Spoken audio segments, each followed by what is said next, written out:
Bu videoni o'tkazib yuborsangiz, avtomatlar nega qizishini bilmay qolasiz. Avtomatlar 2 xil, 3 xil avtomatlar bo'ladi. Bu avtomatlar amper zashtani hisoblaydi. Misol, qisqa tutashuv uchun ishlaydi. Amper ortib ketganda bu avtomatlar himoya qiladi. Avtomatlar 1 polisli, 2 polisli va 3 polisli ham bo'ladi. Avtomatlar nega qizishini 4 ta sababi bor. Avtomatlar birinchisi yuklama oshib ketsa, ya'ni xonadondagi barcha moslamalar bir paytda ulanganda quvvat ortib ketadi, ya'ni 5 kilovat, 6 kilovatgacha ortib ketadi. Ana o'sha payt avtomat qizishni boshlaydi. Amper kuchaygani, amper oqimi kattalashgani uchun. Ana endi ikkinchi sababi kontaktlarning bo'shligi, ya'ni avtomatlardagi kontaktlarning bo'sh qatirilishi yoki yaxshi qatirilmaganligi sababli ham qarshilik ortib ketadi va avtomatni qizishga olib keladi.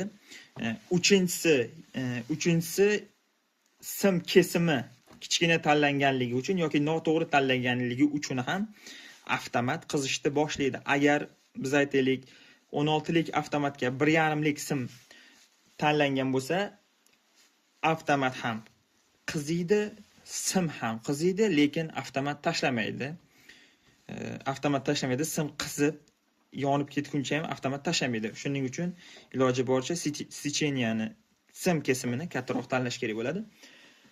To'rtinchisi, sifatsiz yoki eskirgan avtomatlar ham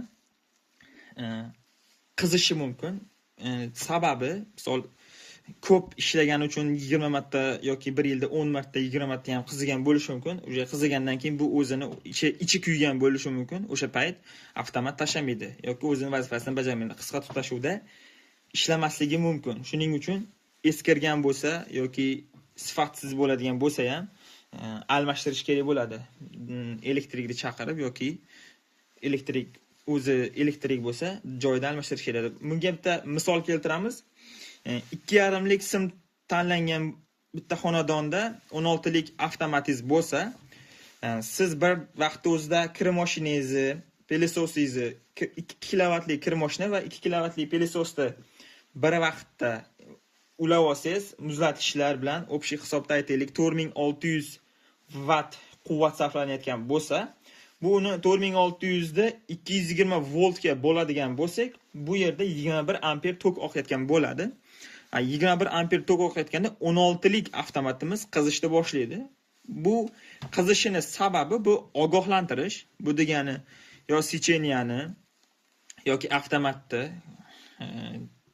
to'g'ri qo'yish kerak bo'ladi yoki avtomatni misol 16 lik emas, 20 yoki 25 lik avtomat qo'yish kerak bo'ladi. 21 secheniya 21 amper tok oqayotgani uchun avtomatni 20 yoki 25 amperli avtomatga almashtirish kerak bo'ladi. O'shaning uchun.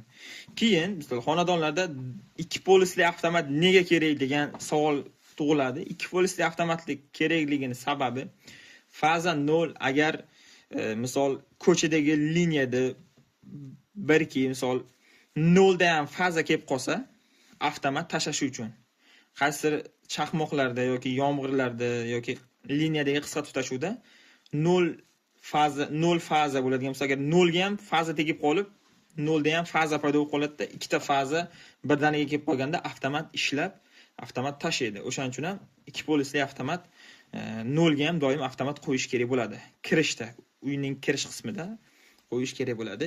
Agar kimgadir